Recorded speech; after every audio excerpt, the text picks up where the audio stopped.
You would look stunning in that dress. I am more suited to dressing women of Manhattan. I'm going to a wedding. Inviting me will give them extra exposure. It's in the Hamptons. I assume you'll be available if there's a wardrobe malfunction? Jenna's a fantastic seamstress. May I help you?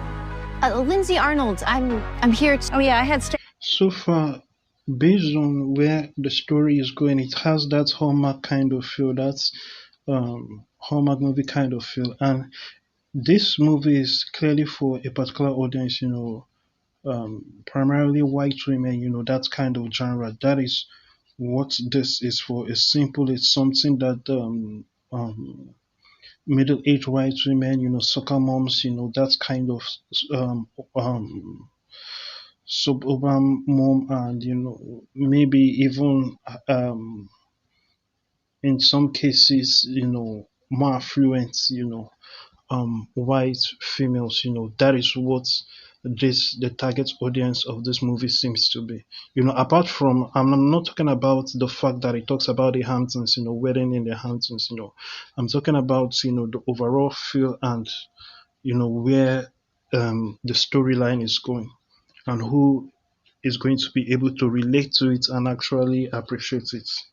staff waiting for you at the helicopter pad. There's a problem. You told them that you're Lindsay? Everyone, including the gardeners. Hi, excuse me? Wow, I've never had my grass aerated by pink heels before. I would love to see the Slate private gardens. It is my favorite part of the estate. And of course, it has a Cinderella feel to it. It's interesting how a lot of romances take a lot from Cinderella and that concept. There's much to be said about it. Sometimes classic archetypes in storylines, a lot of people follow it because it appeals to the same thing, cross generations and cross cultures. A lot of people like that. And it says a lot about women and what women think, because somebody once said something, and it's very, very factual, men always complain about they don't understand how women think, especially when it comes to, relationships. But women created an entire genre, the romance fiction genre, that shows you their true fantasies, with all things relationship. Yet men say they can't figure out women.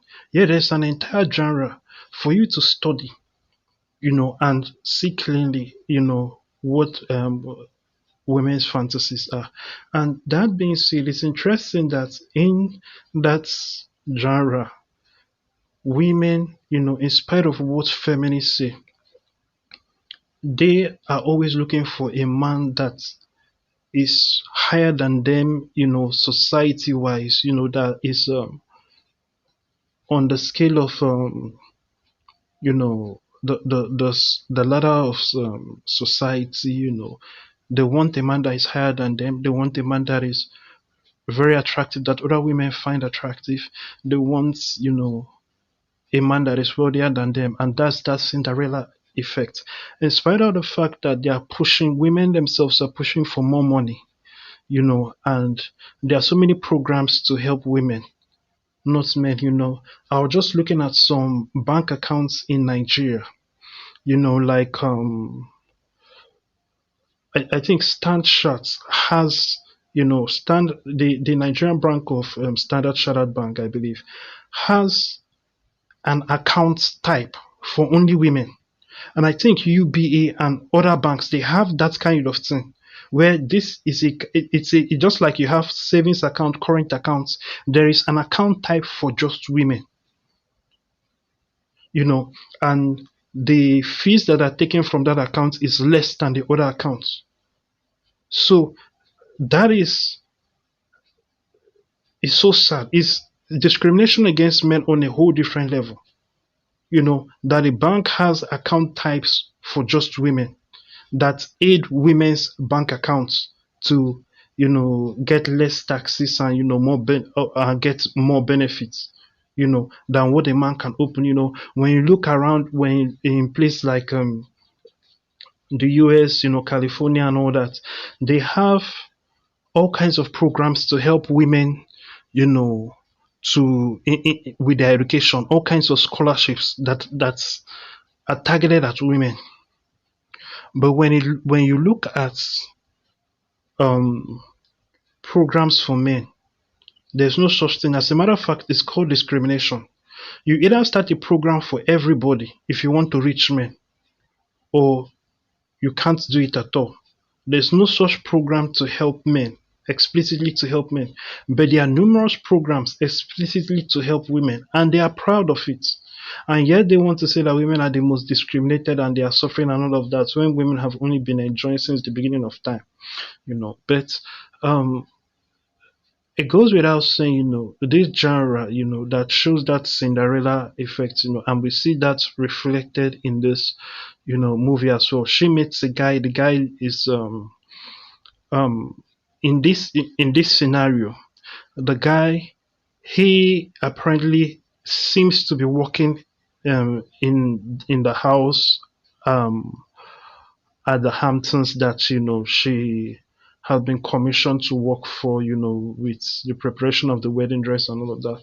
But it will seem that he would, at the end of the day, would have a higher position, because even though I've not seen the full trailer, I'm guessing that's where it's going to end.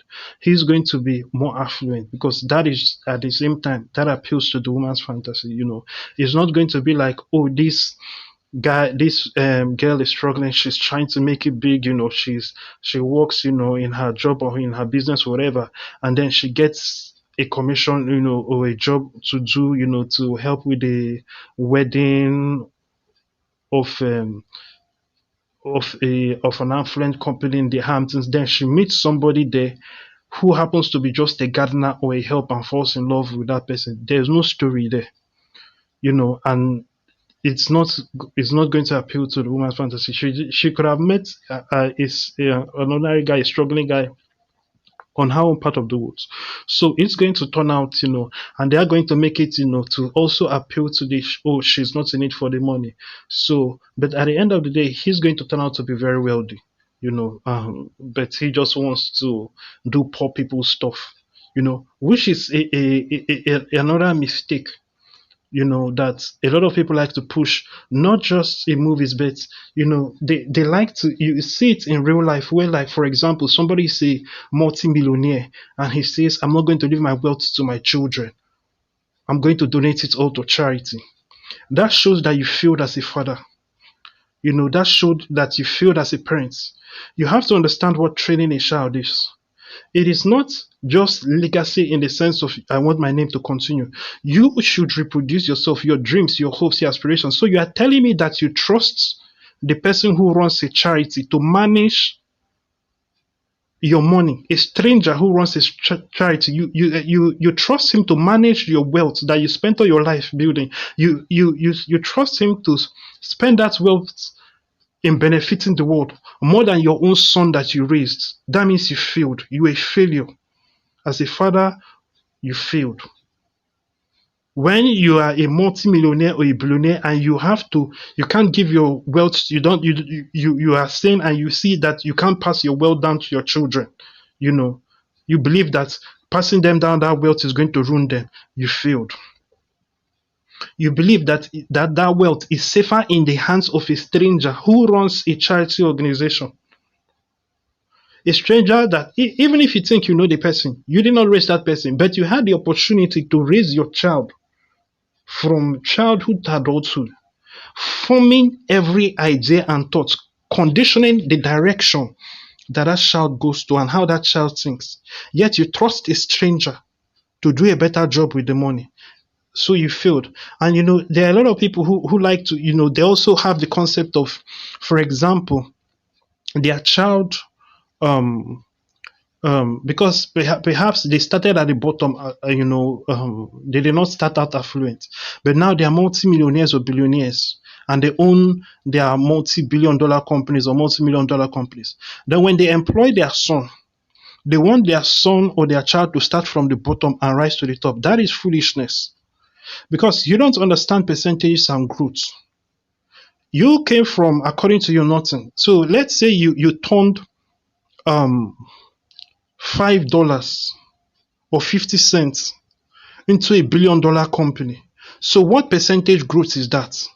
Now let your son turn that $1 billion into a greater percentage than taking that 5%, that $5 to 1 billion. That is how you should train your child. Let your children add to your legacy. Let them add on top of what you have already built. Don't push them down to start again and then build their own $1 billion company. Or start from the bottom and climb all the distance that you have already climbed. That's like reinventing the wheel. No, you should build them, let them do better than you. If your children are not greater than you, you did a very bad job. That is one thing that you have to understand. There are people who have the misfortune of competing with their children. You shouldn't compete with your children. Your children have to do better than you. If your children do just as good as you, that's a disgrace. That's a shame. You failed as a parent. So these are things that you have to know. And sadly, the opposite is pushed in society in the quest of humility. Some people think it's humility and it's nice. There is a virtue that people want to attribute to poverty. And it's stupid. This guy doing mediocre everyday jobs, gardener stuff, it's foolishness. There's a place for, let's say you're a millionaire, your children, you teach them to do medial tasks in spite of the fact they have mates and all of that, but it's just so that they will know how to do them. It is not like you train them that it is their job. It is a matter of letting them know, teaching them also they should know how to, clean the toilets, keep the house clean, fix the roof and all of that.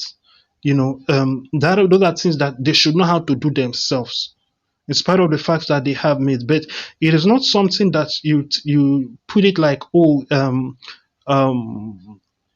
like there's something wrong with having maids, or or the maids and the butlers and all of them doing their work, and you're a better person if you're a millionaire and you do these kinds of work yourself. That doesn't make you a better person. If you are looking at it from that angle, then that just makes you a stupid person. My name is Diana, and I am here to assist you. There has been a mistake. Oh, no. You cannot attend the reception in that. Private fashion show to promote the store. Say and be Lindsay Arnold for a whole week? The bride and groom, Wyatt and Daisy. Now this is weird. You see, this is that push of interracial nonsense. You see that this doesn't mix. And let me explain something. There are certain things that just doesn't mix. How will I put this? When you look at a couple, there's a there are certain things that don't work that we haven't seen, and there is like how did he end up with her? How did she end up with him? For example, a Justin Bieber ending up with I know he's already with Haley, but let's say that he ended up with something like a gorilla. But as well as that is, I guess that is still music. But the point is that there are certain things that just don't mix, and that is what you see when you look at this. Because also you are looking at a white affluent. Let's say you are dealing with a man that grew up in money, so he has his class and the kind of women that are going for him, and this is a white man, so he's at the top of the cream, the top of the most wanted bachelor list among white women. Then how does he get a dark-skinned woman from poverty or from something else? And if it's a dark-skinned woman that is also in wealth, they act different and they have their own thing. And there is, the small percentage of the super affluent that are dark-skinned, that are African American, they have their own way, and they often never mix their bloodline with white affluence. It is basically never done. You really can't give me an instance of that where a wealthy, because those kinds of families have a lot of their pride is in their heritage and in their color, and they want to maintain it, because that actually really puts a rarity on them, and you can observe that when you look at the topmost wealthy dark-skinned folks. Their spouse also has their color. They don't jump. You know, that is one thing. Of course, these kinds of things might change down the line, but that is the way it is now. And you can see in this particular movie, the interracialness is just forced. Like now, you have created a movie where everybody is white, and understandable. It's a white. You remember what I said about the hallmark and it appealing to white women and all that. That is the audience, and that is the word of this whole thing. White neighborhood. White. The interest and the approach to the wedding is something that African Americans don't take. It's a white stuff. Every single thing. Almost everybody is white. Then you now put a dark-skinned woman in a wedding dress as basically the only dark-skinned character in the whole movie. It's so out of place and stupid. For a whole week? The bride and groom, Wyatt and Daisy. Look, King Hunter. From the Slate Publishing empire? Did you lose your way again? You're Hunter Slate, not the gardener. The PR team said you were going to help us rehab our You image. see what I said? So apparently he's an affluent person. He's not a gardener. Because that is, of course, the woman's fantasy. And, it says a lot about all the feminism and all the nonsense. And also the foolishness of where women are taking things to and how they are not seeing, they are erasing themselves. Feminism, modern feminism puts itself, has joined, is a strong part of the inclusivity foolishness, which includes the transgender nonsense that eliminates women, puts men in women's bathrooms, now puts men are now people who are biological men who are transitioning to female are now basically running all the pro-female stuff. And the women have to keep quiet. They are keeping quiet because they bought into the whole, they have pushed out the if you're against transgenderism and gay and all of this push for LGBT, if you're against it, you're a bigot, you're a racist. So now the women have to keep quiet. You saw the Miss Universe pageant, whatever, where the lady, the female or the she-male, that would be the appropriate way, who was born, this is somebody that was born male, done all the surgery and all of that, to now look female, and is now saying that this is a win for women.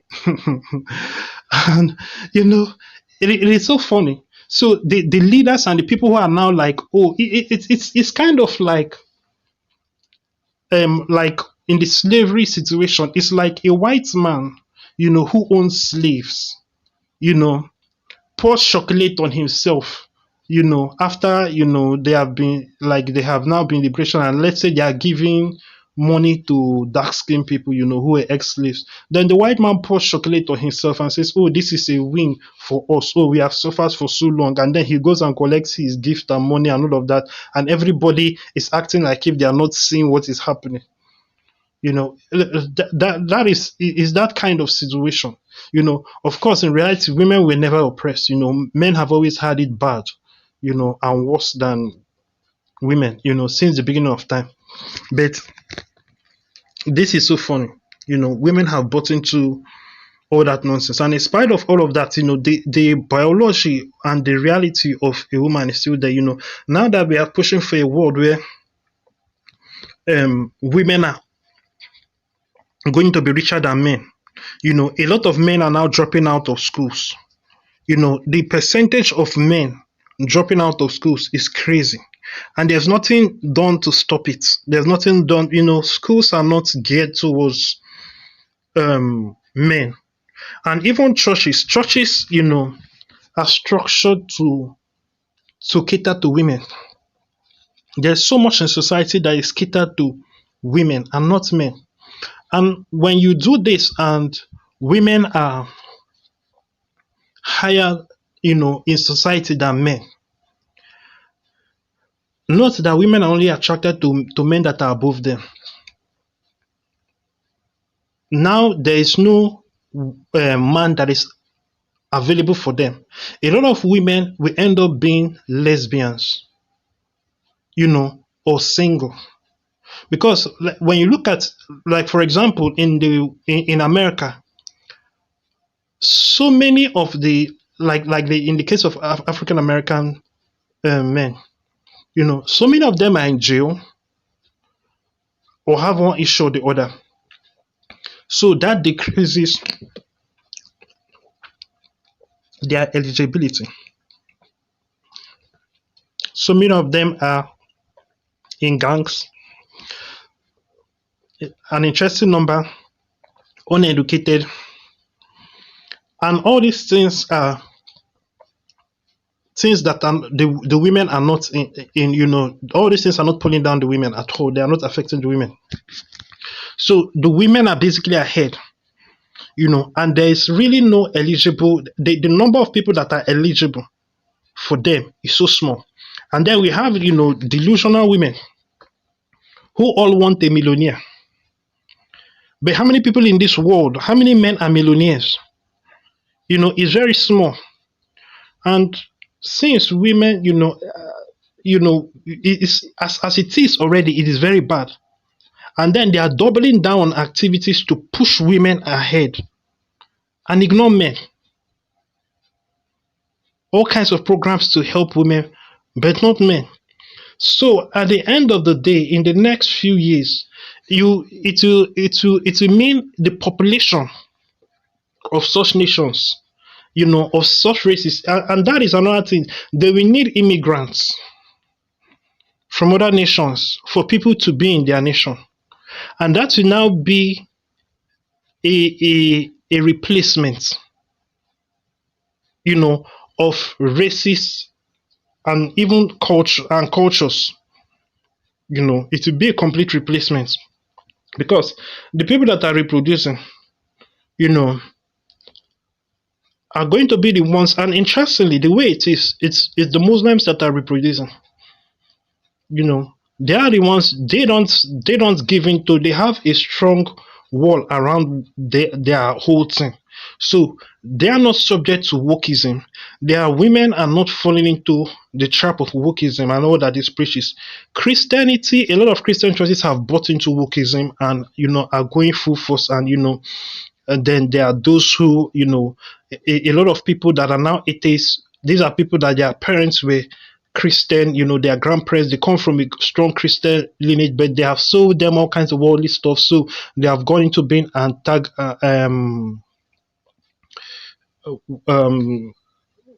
whatever, the people who claim they are not sure of whether there's a God or not a God, agnostics or whatever they call themselves, and then atheists who believe that there's for sure no God, so all these different things that are happening, that these people have walked away from God, and they have bought into ideologies that is basically killing them and reducing their population and all that, so it's disaster that is just waiting to happen.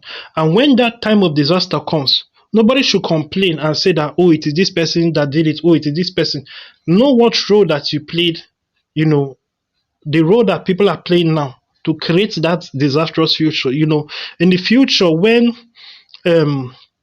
African Americans are now legally being discriminated against on a high level, let them know that now, when they are doing inclusion and exclusion and all kinds of inclusivity, they are taking away positions from white people and giving it to African Americans. That the time will come, which is almost upon us, where they will now take opportunity away from African American and give it to a more so-called oppressed group.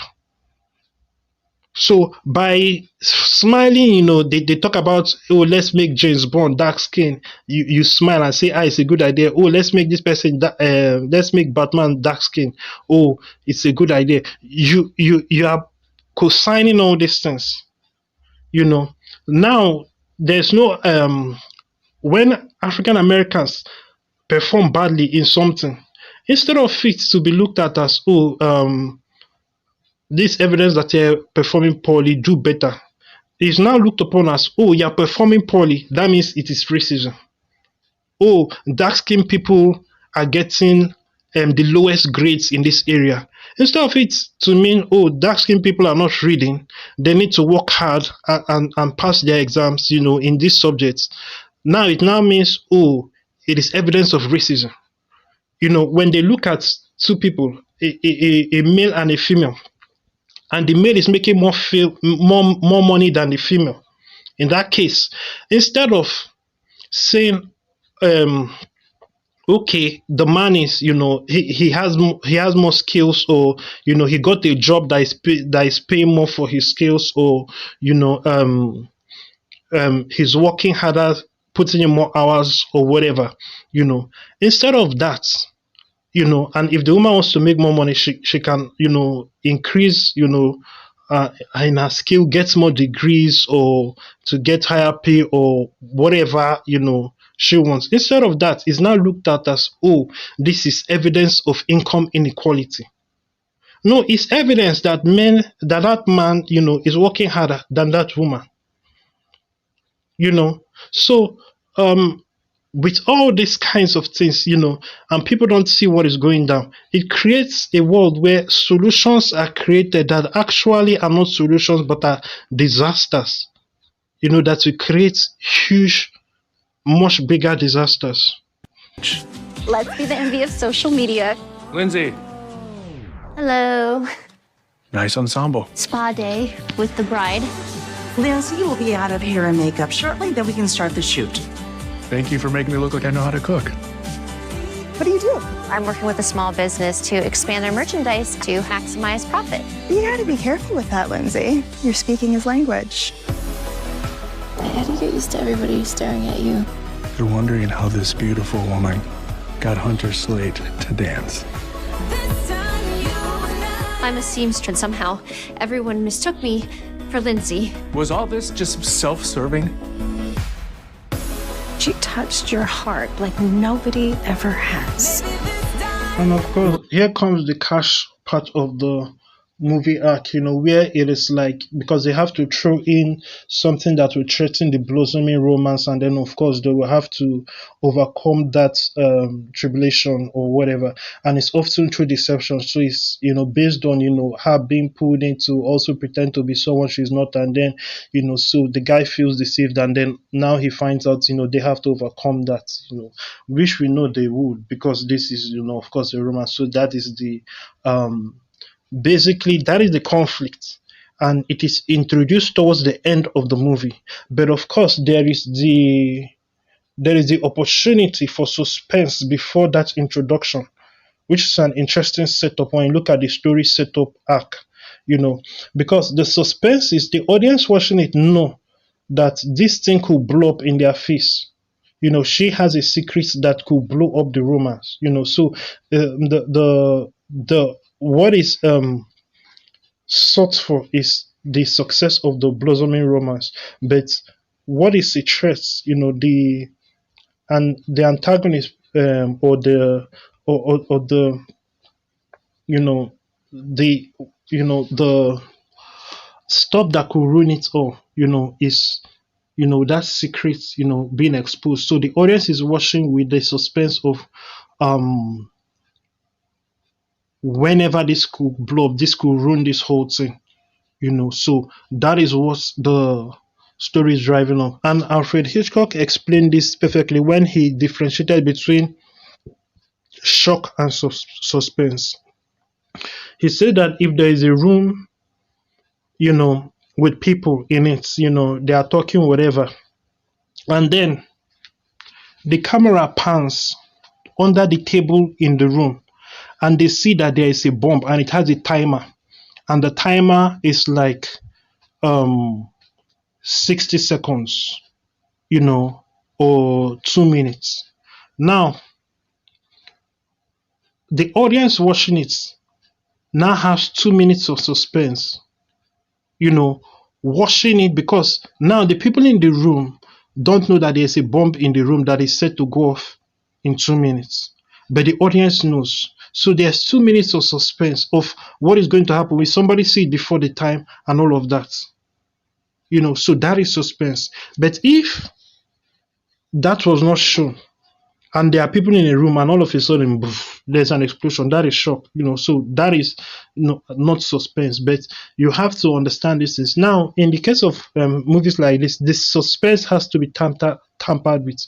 So they have to tamper with things like things along the line before the ending of before the point where it is finally revealed.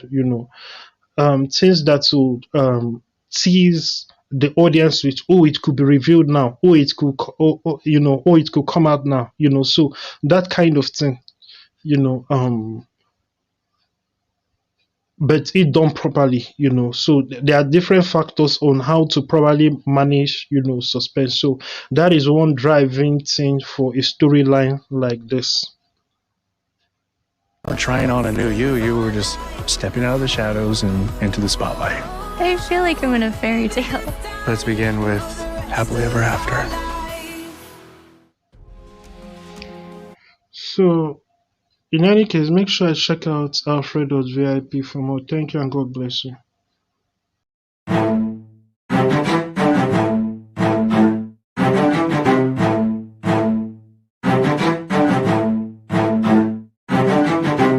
Police lives matter, only fools say they don't matter. If police dismantle and shut down, the rest of society scatters. Who remains secure, the other social workers who want shot and don't carry a gun. How would that work out? See cops pulling guns from criminals is now wrong, especially if the cop is white and the criminal is not. The cop will get shot, the victim will get shot, and the front the police mob will say cops they didn't do their jobs. So cops are damned if they do, damned if they don't. Cops reach your time if they stop assailants with a gun. If they don't, the media crucifies them more. While politicians and get a community smile behind safe walls. Cops to protect and save the people. Some are good and some are not. Cops put your lives on the line for the people. Let's protect the good ones. Cops to protect and save the people. Some are good and some are not. Cops put your lives on the line for the people. Let's protect the good ones. Say this prayer audibly if you have not given your heart to Jesus Christ. Dear God, I believe in my heart that Jesus Christ, the Son of God, came, died, and was raised from the dead to save me. I confess Him, Lord, over my life and ask you to give me your Holy Spirit to live within me. I receive your Spirit by faith and thank you for I am now born again. In Jesus' name, amen. If you just prayed that prayer, congratulations, you're now a Christian. Go to Alfred.vip and click the salvation prayer link in the main menu to get resources that will help you with your work with God. God bless you.